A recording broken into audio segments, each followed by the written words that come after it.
Aspire Resurfacing Pavers can revitalize your home by transforming an old concrete patio, walkway, or wood deck into a low-maintenance, durable, and premium outdoor living space.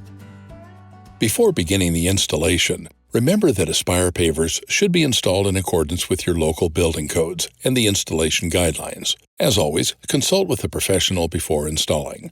Aspire Resurfacing Pavers should not be installed where vehicular traffic is present and should not be installed for use as a fire pit. Please refer to the installation guidelines for more detail. Resurfacing installations will need the following equipment.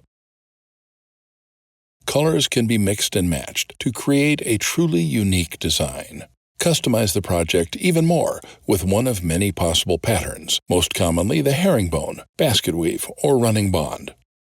Remember that Aspire Resurfacing Pavers will contour to the surface in which they are resting and will reflect any imperfections. The system is specially designed to allow water to escape out from underneath it and for airflow to help dry the area out. However, the surface being covered should be sloped appropriately, typically 1 inch every 6 feet. Aspire Resurfacing Pavers add 1 3/4 inch to the existing surface.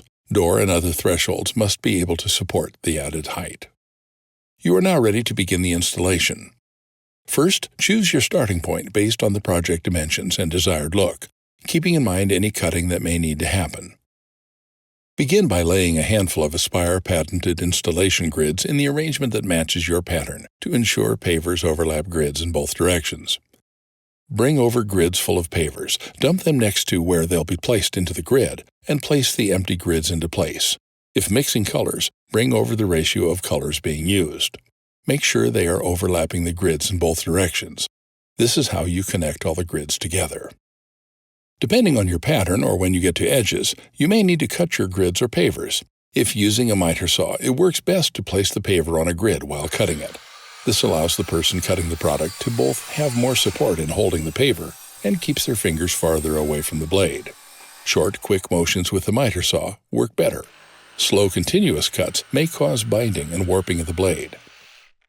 For pavers cut to dimensions smaller than half a paver, it is recommended to adhere the paver to the grid using landscape adhesive. When doing an angle cut when terminating at a wall, it is best not to use very small pieces of grid. Here we will cut up a larger piece of grid. It's always best to cut the squares in the grid pattern right down the middle so it lines up with the next grid properly.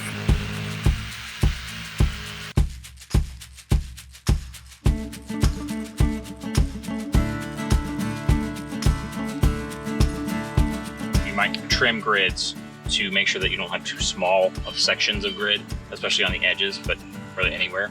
So we can trim a full grid to leave space. So here, this grid almost fits. So we could just trim a little bit off of the end here, but that would leave a very small section of grid back there.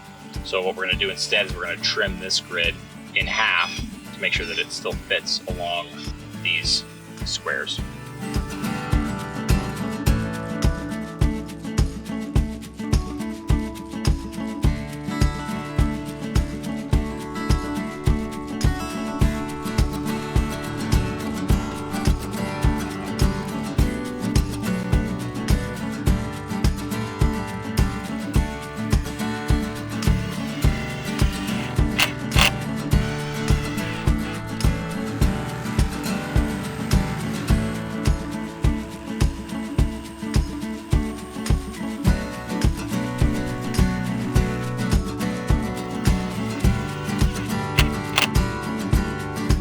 Aspire pavers are guaranteed for life to not crack in residential applications and are slip, stain, and scratch resistant.